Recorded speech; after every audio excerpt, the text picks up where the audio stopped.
আগুনে পুড়ে 7টি দোকান শেষ হয়ে যায়। প্রশ্ন উঠতে শুরু করেছে স্থানীয় অগ্নি নির্বাপক দপ্তরের বিরুদ্ধে। গতকাল গভীর রাতে উদয়পুর কাকরাবন হাসপাতাল চৌমুহনী ইচ্ছাছড়া এলাকায় আগুনে 7টি দোকান পুড়ে ছাই হয়ে যায়। খবরের বিবরণে জানা যায়, অন্যান্য দিনের মতো এলাকার দোকানের মালিকরা দোকান বন্ধ করে যে যার মতো করে দোকান বন্ধ করে বাড়িতে চলে যায়। বাড়িতে গিয়ে খাওয়া দাওয়া করে যে যার মতো করে ঘুমিয়ে পড়ে। হঠাৎ আগুনের লেলিহান শিখা দেখে লোকজন চিৎকার শুরু করলে পার্শ্ববর্তী এলাকার লোকজন ঘটনাস্থলে ছুটে আসে। খবর দেওয়া হয় কাকরাবন স্থিত অগ্নি নির্বাপক দপ্তরে। খবর পেয়ে অগ্নি নির্বাপক দপ্তরের কর্মীরা অনেক পরে ঘটনাস্থলে আসার ফলে 7টি দোকান আগুনে পুড়ে ছাই হয়ে যায়। ক্ষয়ক্ষতির পরিমাণ আনুমানিক 70 থেকে 80 লাখ টাকা হবে বলে ধারণা করা হচ্ছে। এলাকার লোকজন সহ স্থানীয় ব্যবসায়ীদের অভিযোগ, অগ্নি নির্বাপক দপ্তরের কর্মীরা যদি খবর পাওয়া মাত্র চলে আসলে হয়তো এতটা ক্ষতি হতো না।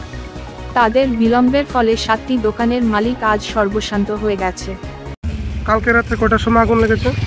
অনুমানিক 1টা 20 জমনি আগুন লাগছে। ওই সময় কারেন্ট ছিল না। অত্র এলাকাবাসী দেখার পরে আমরা সবাই এই জায়গাতে এসেছি। এসে দেখলাম আধা করে আগুন জ্বলছে।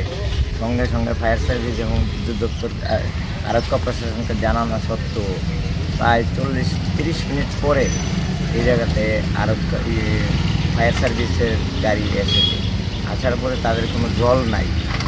তারপরে উদয়পুর থেকে ফায়ার সার্ভিসের গাড়ি এসেছে এবং মেলাঘর থেকে ফায়ার সার্ভিসের গাড়ি আসার পর এই দোকানটি ব্যতীত অন্য দোকানে তারা রক্ষা করেছে। আমাদের কাকরাবনে ফায়ার সার্ভিসের পরিষেবা ভালো ছিল না। কাকরাবনের ফায়ার সার্ভিসে তো তাদের কোনো পরিষেবাই নাই। তারা প্রত্যেকেই আউটডেস এই জায়গাতে, প্রত্যেকেই ডিউটিরত যারা ছিল আছে এবং বাড়িঘর থেকে নিয়ে বাইক দিয়ে আনা হয়েছে। এই ব্যাপারে এলাকাবাসী তীব্র দীক্ষা জানাচ্ছে যে ফায়ার সার্ভিসের ভূমিকা ফায়ার সার্ভিস পারফর্মস তাদের, এতে এলাকাবাসী আরও বড় ধরনের ঘটনা হতে পারবে।